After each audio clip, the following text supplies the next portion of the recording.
menggunakan atau akil baktiar. Wah, saya malah nggak ngerti itu. Mas Rudi lebih tahu. Mungkin nanti bisa dijelaskan ke teman-teman yang lain ya, gitu. Atau bisa menggunakan humor yang lain, tapi yang jelas harus relevan gitu. Jangan keluar konteks gitu. Nah, kemudian yang ketiga adalah kebaruan ide yang disajikan. Jangan ngomongin temanya lagi fresh nih, lagi fresh, kita lagi ngomongin soal Vine itu VINE ejaannya. Vine itu adalah bentuk terbaru dari YouTube gitu. Nggak berkaitan sih, ini adalah dua hal yang berbeda, Vine sama YouTube. Cuman Vine ini lebih baru daripada YouTube. Jadi kita bisa melihat video atau rekaman-rekaman itu di Vine. Kalau dulu kan ada YouTube, ada Vimeo, terus habis itu ada Vine. Nah, Vine sama YouTube ini kan sama-sama sosial media juga ya, karena kita bisa berinteraksi di dalamnya, di komen-komennya itu. Nah, kita udah nyampe Vine nih, tapi di contoh yang kita sebutkan itu kita masih menyebutkan soal Friendster. Nah, padahal Friendster ini kan udah lama sekali nggak relevan dengan apa yang mau kita sajikan. Jadi kebaruan ide ini sangat penting gitu ya. Kalau kita ngomongin hal-hal yang baru juga ngomongnya juga hal baru, kecuali kalau kita mau ngomongin sejarah, nah itu baru kita boleh ngobrolin soal hal-hal yang sudah lalu atau past gitu. Nah, yang berikutnya untuk membuat perhatian ini kita bisa menciptakan ketegangan halayak. Jadi misalnya kita memberikan suatu kondisi yang mencengangkan gitu. Misalnya, bayangkan saudara-saudara apa jadinya kalau kita ini tidak membuang sampah pada tempatnya.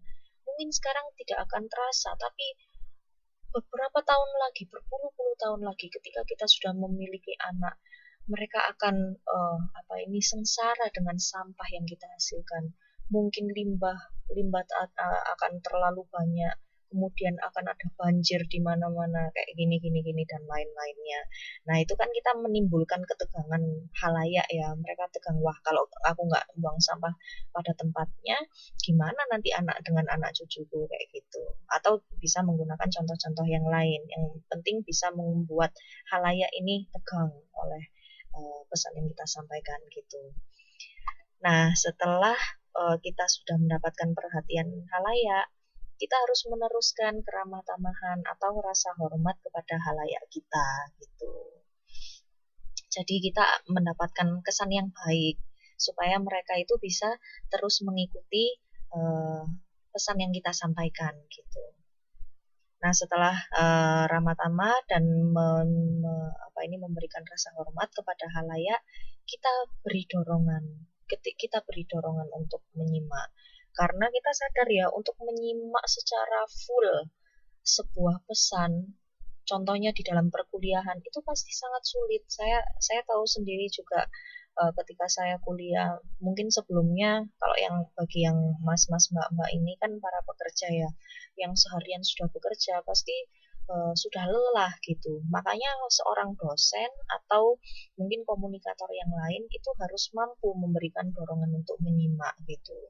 Jangan mahasiswa atau audiensnya itu sudah lelah, tapi malah diberi dengan perkuliahan atau pesan-pesan yang membosankan gitu. Ya ada kemungkinan mereka bakal malah nggak mau mendengarkan gitu. Nah, makanya kita beri dorongan untuk menyimak. Nah, kemudian yang terakhir adalah orientasi. Orientasi ini atau penekanan gitu ya. Kita memberikan pasak utama atau hal utama, pokok-pokok utama apa saja yang sudah kita jelaskan. Jadi kita tekankan, maksudnya kita sebutkan di sini gitu. Pokok-pokok utamanya kita jelaskan di sini biar mereka juga lebih nyantol gitu. Kalau dijelaskan secara gamblang aja tanpa adanya poin-poin pentingnya juga mungkin mereka bakal susah untuk mengerti. Nah, kemudian kegiatan belajar ketiga, kita langsung menuju ke struktur pesan. Jadi yang berstruktur itu seperti apa sih? Yang berstruktur itu ya berarti memiliki susunan gitu. Jadi yang dinamakan struktur pesan di sini ini adalah susunan pokok-pokok gagasan yang menyatu menjadi satu kesatuan pesan gitu.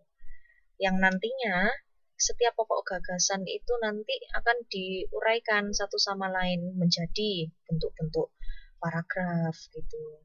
Atau kalau udah jadi paragraf ya berarti menjadi halaman. Atau kalau udah menjadi halaman nanti menjadi chapter atau modul seperti itu. Nah, itu adalah yang namanya struktur pesan. Ada halaman, ada apa ini namanya, ada modulnya, kemudian menjadi sebuah buku seperti itu. Nah, dalam membuat struktur pesan ini, lagi-lagi yang harus saya tekankan adalah kita harus melihat halayaknya itu seperti apa. Karena untuk membuat struktur pesan ini akan dipengaruhi kuat oleh sifat atau oleh sikap halayak terhadap pesan dan tujuan komunikator gitu ya. Jadi ini benar-benar harus kita tekankan sejak awal. Kalau kita mau berkomunikasi, sebisa mungkin kita mengerti halayak kita itu seperti apa. Dengan begitu, dengan mudah kita untuk membuat struktur pesan. Sebagai contohnya, Mbak Mas mungkin bisa melihat di halaman 4.2. Ini ada iklannya Indovision ya. Jadi ini mereka para pengiklannya ini membuat struktur yang agak kontroversial gitu. Jadi pada zaman dulu, pada tahun 90-an, karena ini iklannya pada tahun 97 ya, umur 90-an itu kan sebuah hal yang mewah ketika orang itu tidak hanya memiliki televisi, tapi juga memiliki parabola. Tapi di sini iklannya Indovision ini menggebrak. Wah, gila. Punya parabola itu nggak ada apa-apanya kalau kamu belum punya Indovision gitu. Nah, terus habis itu kok bisa gilanya karena apa? Kenapa kok penting adanya Indovision? Nah, terus dia menjelaskan bahwa dengan memiliki Indovision kita itu bisa menikmati tontonan yang eksklusif gitu, yang nggak ada di TV-TV lokal gitu, yang bahkan mungkin nggak ada di channel parabola yang lainnya gitu. Nah, selain eksklusif juga memiliki kualitas gambar digital yang tajam. Kemudian suaranya gimana? Oh, suaranya jernih sekali seperti compact disc yang belum pernah Anda nikmati sebelumnya. Nah, itu dia punya struktur gitu. Pertama, dia menekankan sesuatu yang argumen yang kontroversial bahwa punya parabola itu belum tahu apa-apa kalau kamu belum punya Indovision gitu.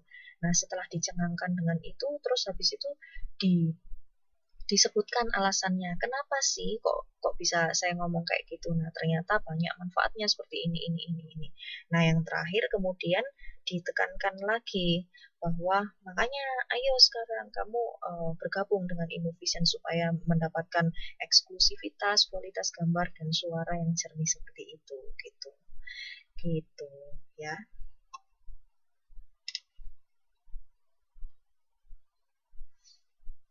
Nah,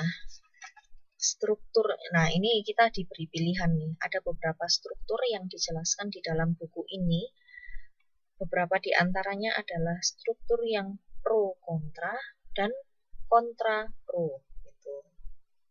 Nah, pro kontra ini yang seperti apa? Ya, pro kontra ini berarti dijelaskan pro-nya dulu baru kontranya gitu. Atau gagasannya itu disampaikan yang selaras dulu dengan pendapat halayak, baru disebutkan yang bertentangan dengan sifatnya halayak gitu. Kalau kontra pro gimana? Ya berarti sebaliknya, dijelaskan yang kontranya dulu baru pro-nya. Jadi kita menjelaskan argumentasi yang berlawanan dengan pendapat halayak, baru kita jelaskan yang pro dengan halayak gitu.